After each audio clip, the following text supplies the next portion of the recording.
Hi, and welcome to Northwest Book Talk on KXRW.FM. I'm your host, Patty Grasher, and today I am talking with Darcy Guyant. Darcy is a retired Coast Guard helicopter pilot who has channeled his experiences and love of the Coast Guard into action-packed adventures for young children. So strap yourselves into your seats for a great interview because we are ready for takeoff. Welcome, Darcy, to the program. Well, hi, Patty. Thank you for having me here. I'm looking forward to this. I think this will be very fun. So, your books are about Coast Guard adventures. So, what Yes. inspired you to write about the Coast Guard? Well, that's a great question. Well, it was actually during COVID. I kind of had some downtime, and my granddaughter had just been born, and decided I wanted to start writing some books for my granddaughter. She was kind of my primary audience, I guess you could say. I wanted to share some of my experiences with her in a way that, as a kid, she would understand. And then maybe someday she's going to want to pass that down to her own children and grandchildren.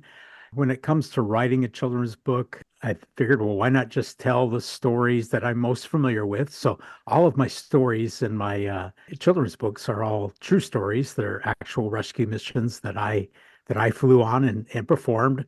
So it was pretty easy to write the story. I just had to write it in a way that children would understand, and of course, tell it in a length that would keep the kids' attention or fit within their attention span. So that's kind of how I got started. And my granddaughter was my motivation initially to start it. So, one of the things I like about your stories is that you actually make the helicopter a presence. It's not just about yourself. So, tell us a little bit how you came to that Right. perspective. Okay. Well, I am not an author. I have never written anything before this. I did my first book was a memoir, but that's quite a bit different than a children's book. So I just started doing some research and looking at other children's books, and I spent a lot of time volunteering at an elementary school. So I just kind of perused all the books at the elementary school and decided that okay, if I'm going to write about the Coast Guard, I need to have a character that kids can relate to. A lot of books nowadays, they have animals that can talk and trucks and airplanes and trains and other things that have eyes and can talk to the kids. And so I figured, okay, the best way to tell the story is from the helicopter's perspective. And the helicopter's name is Dolph. I gave him some eyes and a mouth so that he could communicate with his pilot, and figured the kids would be able to relate to the story better that way. I think you did a great job with that. So, I know that doll means something doesn't it, Dolph. in Yeah, so the actual Coast Guard helicopter is a Dolphin, or they call it the Coast Guard HH-65 Dolphin. So I just shorten that to Dolph instead of calling them Dolphin. I just say Dolph. So it's from the name of the helicopter, Dolphin. So you have some great illustrations with your book. Did you have a great illustrator, or how did you get those images? I did. I'm not an artist, so I had to go out and search for an illustrator, and I found a company that could help me with the illustrations, the cover design, the book layout, and all some of those things that I just don't have any expertise in that, and they helped me to do all that. And the illustrator for my first three children's books, his name is Sergey, and he actually lives in Ukraine, the country of Ukraine. And people ask me, well, isn't that dangerous? And I've talked to Sergey, and he says he and his family live in a safe part of the country, and they're okay. So that it was a different experience working with somebody like that overseas in a different country. He knows his own adventures, I'm sure. Oh yeah. What I like about your book, so you have a series of books, of course, and you'll probably hopefully use the same illustrator because that kind of brings everything Mhm. together. Do you have another book coming out? How many, first of all, how many do you have in this series? Well, right now I have three in this series, the Dolphin Gwen Adventure, Coast Guard Adventure series that are published. I do have a fourth book that's being illustrated right now. It is actually not part of this Dolphin Gwen series. It's going to be a standalone, different characters, a different type of helicopter, and a different type of story. But it's still a children's book about the Coast Guard and Coast Guard rescue. But this next book I'm writing is currently with the illustrator is going to be told from the survivor or the person that's rescued, his point of view and how the rescue went. So pretty excited about this next one coming up. Mhm. That does sound good. I know that you do school visits and other kind of author presentations. Can you share a Mhm. bit about that? Yeah, that's one of my favorite things is getting out into the classrooms and reading the stories to the kids, seeing their reactions, listening to their questions. They really love my books, my stories, because it is an adventure story, and there's a little bit of suspense in the books, with some people in danger and risks that have to be taken as in real life to help the people. But they all have happy endings, sometimes surprise endings. I throw a couple of twists in some of them to make the kids go, oh, and stuff like that. But I just love seeing the reaction, and they ask a lot of really insightful questions, even for young kids. It amazes me. Mhm. Let's go back a little. I'd love to just know a little bit about your own Coast Guard experience. How did you decide upon the Coast Guard and how did your experience go with that? Well, I knew in high school that I wanted to be a pilot. I got interested during high school, took flying lessons, and right out of high school, I initially went into the Army. The Army was the branches of the armed force. The Army was the only one that would take me right out of high school and train me to fly helicopters. So I jumped on that and I spent 7 years in the Army flying Army helicopters. And then I heard about the Coast Guard and decided I wanted to take my skills as a Army helicopter pilot and go to the Coast Guard where I could use my skills to do a search and rescue. And that was my main motivation to join the Coast Guard, is to be involved in the mission of search and rescue. So I started out with 7 years in the Army, and then I did another 18 years in the Coast Guard, and retired in 2005 with a total of 25 years in the military. So, Mhm. and I know you've done a memoir, which I haven't got a hold of yet, but will. Mhm. So tell me a little bit about what pushed you into writing a memoir and how did that go? How hard was it? Was there the challenges and some of that experiences? Okay, well, I love telling this story. In 2019, I was invited by a local high school to come and be their guest speaker for a Veterans Day assembly. And part of the Veterans Day assembly was to talk about the legacy of service. And I'm a seventh generation descendant of a Revolutionary War veteran. And we don't have a lot of information, unfortunately, about my great, great, great, great, great grandfather. We know his name, we know where he served during the war, how he was wounded. He lived to be 83, but there's only really one document that details his life in the military, and there's nothing else. And I always wondered why I knew he was born in England when he immigrated here before the war, but why and what did he do after the war? And no, there was nothing on this. So I decided, after doing this research on my great grandpa Luke Guyant, that I was going to write something down and leave it for my granddaughter, other family members, maybe future generations are going to have the same motivation to want to know about what their great great grandpa did. And so I just picked a bunch of stories about my life, significant things, and put it into a memoir. So it's basically just telling stories of things I did in the Army and the Coast Guard, why I joined the Army, and what I've done after the Coast Guard, a little bit about, my testimony of my faith and how I saw signs that God was looking out for me through all of these crazy situations I found myself in as a pilot. So I wrote that all down for my granddaughter, and then from there I went to writing children's books. So That's quite a spectrum from a memoir to children's books, but I love it. So, talk a bit about your faith that you said you go into these books, and how is that accepted in pushing out your books? Is that a hindrance, a help, or how does faith play a role in your writing?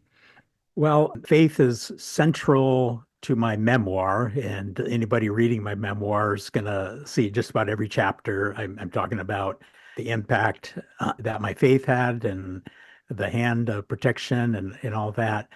But in my children's books, they're not necessarily Christian books. I mean, I focus on the characteristics, courage and teamwork and trust, but I don't get into a Bible message or anything like that because I wanted it to be accepted and accessible to all kinds of schools, so public schools, Christian schools, anybody.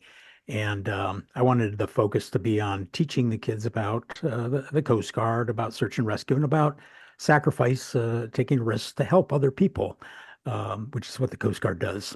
And that was kind of my reason for that. Um, but it works. And in schools, when I go to schools, I talk about my children's books. My When I do like vendors sales, I'm selling my book someplace. Then I have my memoir out for people to buy if they're interested. Yeah. So tell us a little bit about your children's books. That yeah, I know you've won some awards, and you're doing really quite well with, I would think, in my opinion, marketing your books. So tell us a bit about your marketing adventures. Well, the award, my first book is titled Into the Storm, and it's my first children's book. And I submitted it to the Military Writers Society of America because it has a military theme, organization, and I'm retired military. They, in September, presented me a bronze medal, an award for that book, which I'm pretty happy about. As far as marketing, I do a lot of vendor type things, different places, bazaars and air shows, and anything aviation related, which of course my books are popular at those types of events. And then I do a lot of school visits. Sometimes it's just one classroom, sometimes it's an entire school. Last week, I talked to an entire school, had two different sessions. One where I talked to the younger kids, kindergarten up through third grade, and then another one with fourth through 10th graders. A little bit different focus on the older kids, but so it's just a matter of getting the word out, meeting people, and a lot of the marketing comes through just word of mouth. So for some of our listeners who have never done a school visit, do you have any tips on how to get started with that? Well, what I did is I sent out letters. I actually sent out a copy of my first book along with a letter to the librarians at a bunch of schools within a 30-minute drive of where I live. And then I followed up after I sent that out a little while later. I followed up with an email. And then I got some responses from the school librarians, from principals about an interest. It just depends on what the school's doing right now. Right now they're too busy, a lot of them, for this kind of thing because they're focused on holidays. But I had one last week, and actually later this week I've got two more school visits. But it's just getting the word out there, and I kind of had an inside track for the schools in my district that I live in because I volunteer and have been volunteering at an elementary school in the school district here for the last 10 years. So I've kind of got an inside track there from knowing people within the district that helped to open up some doors that way. But yeah, it's just getting out there and knocking on doors and following up. You are listening to Northwest Book Talk on KXRW.FM. We pause for a short appreciation of our sponsors. When we come back, Darcy Guyant will share with us the importance of sharing his books and his lifetime adventures in the Coast Guard with young readers during school visits. You won't want to miss how important school visits can be for writers of children's books. For over 20 years, Vancouver Family Magazine has been covering local news, recreation, travel, education, parenting, personalities, and more.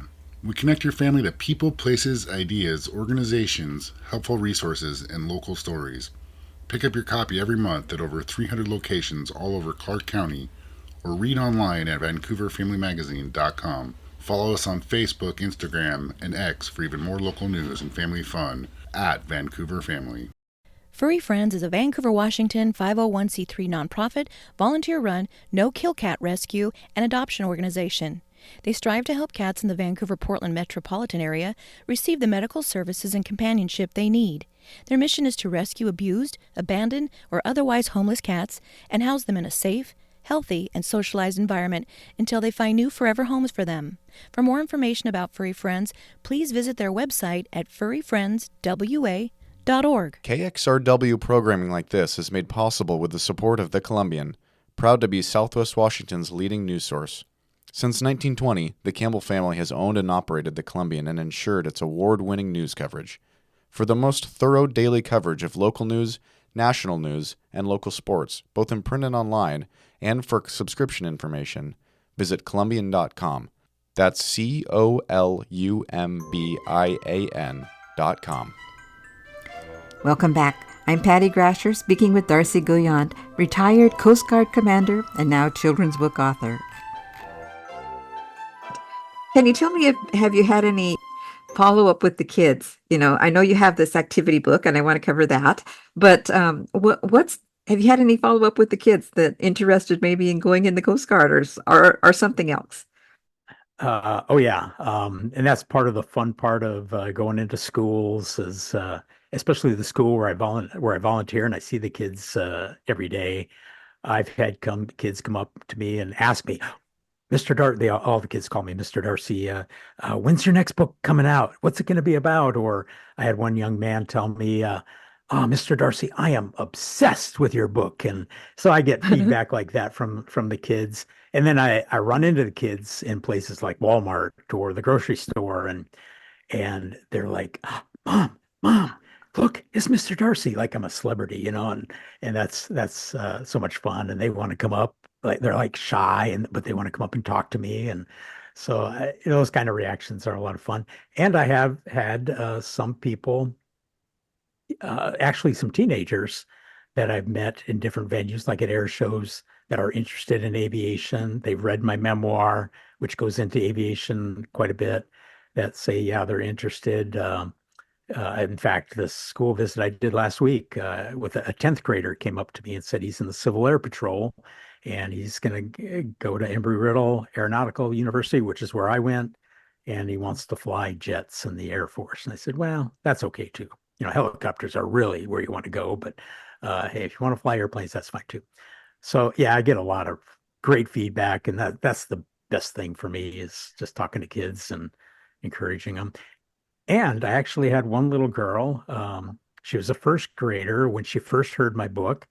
And during her second grade year in elementary school, she wrote a book herself, a chapter book, a small chapter book, and illustrated with some help from her grandpa. And it's now available on Amazon. She published it along with her grandpa. Now, I can't take full credit for in motivating her and doing that, but I'm sure I had, yeah, maybe a small part in her motivation to make it happen. So I want to switch back to that because I remember at some point, I think either in talking to you or whatever, emails, whatever, you said that you picked a girl for the heroine of their story. So tell us a little bit about that angle. Right. Yeah. So I tell the kids when I start the story that this is a true story. This is a mission that I actually did. And then kids always wonder, well, if it's a true story, then why aren't you on the cover and why aren't you in the book? Why is there a girl? And I tell them, well, I wrote this with my granddaughter in mind. I wrote it wanting to have a protagonist that she could emulate, look up to, use as a role model, because she already knows her grandpa was a pilot, but now she can see, oh yeah, girls can be pilots too. I could grow up and be a pilot.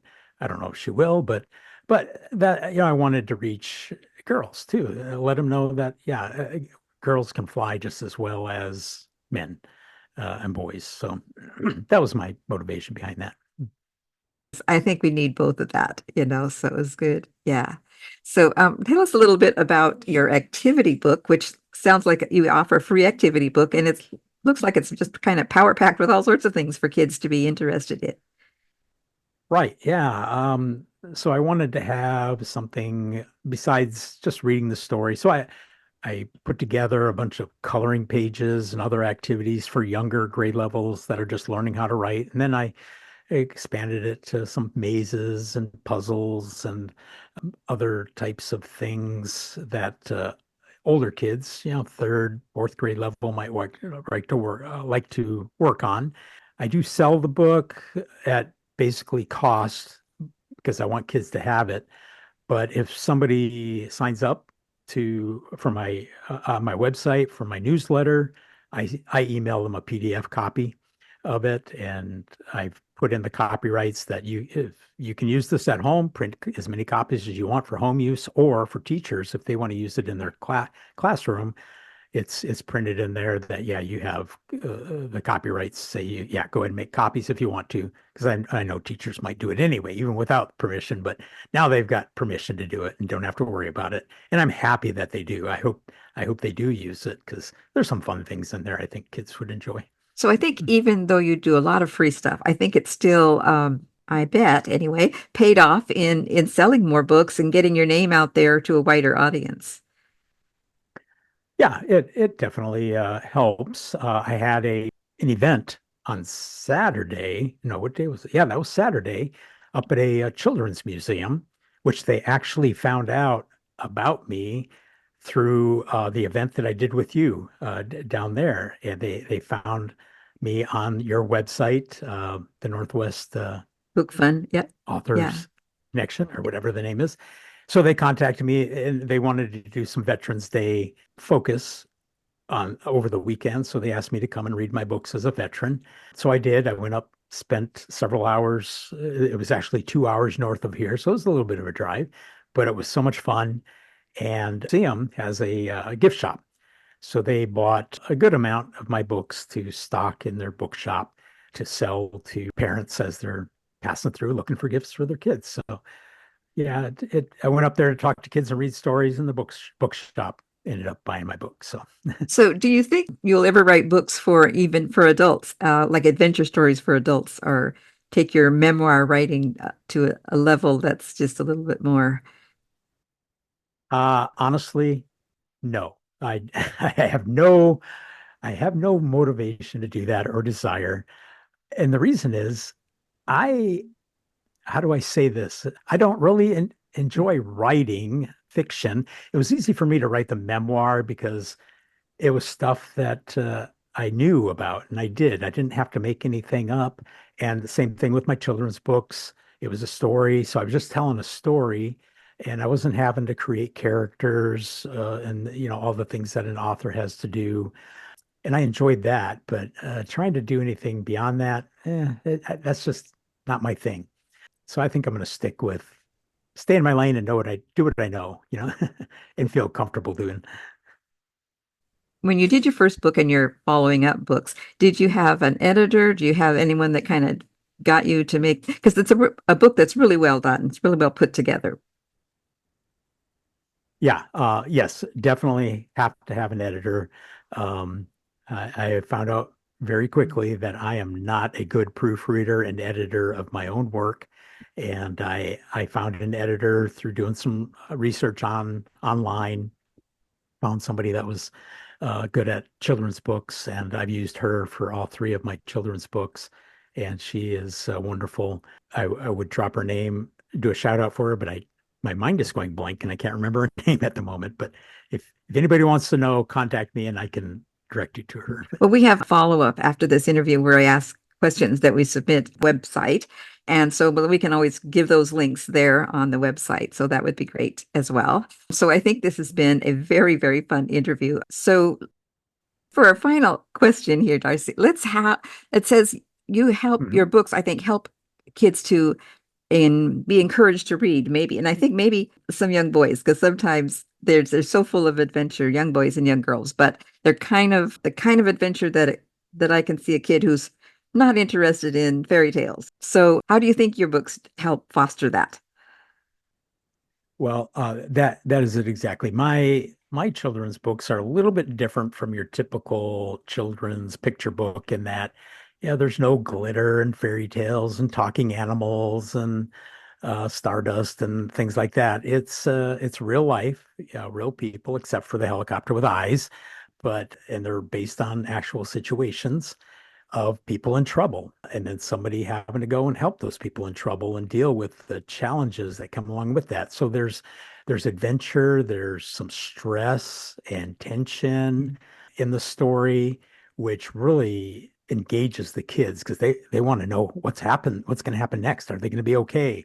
and how are they going to handle this situation? Oh, they're running low on gas. What are they going to do? And so it really keeps them engaged, and I think kids like that, and the illustrations really go along great with that.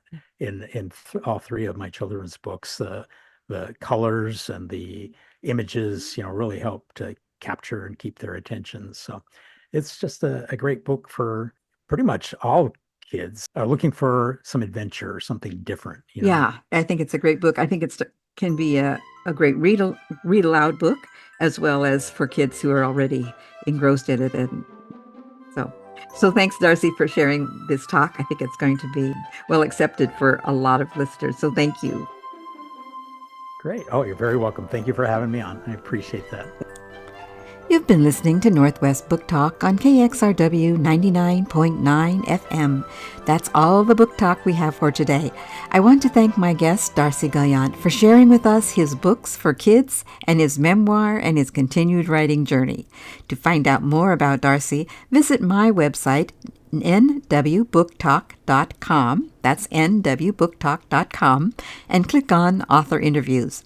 If you would like to donate to support KXRW FM, please visit us on the web at www.kxrw.fm and click on the donate button.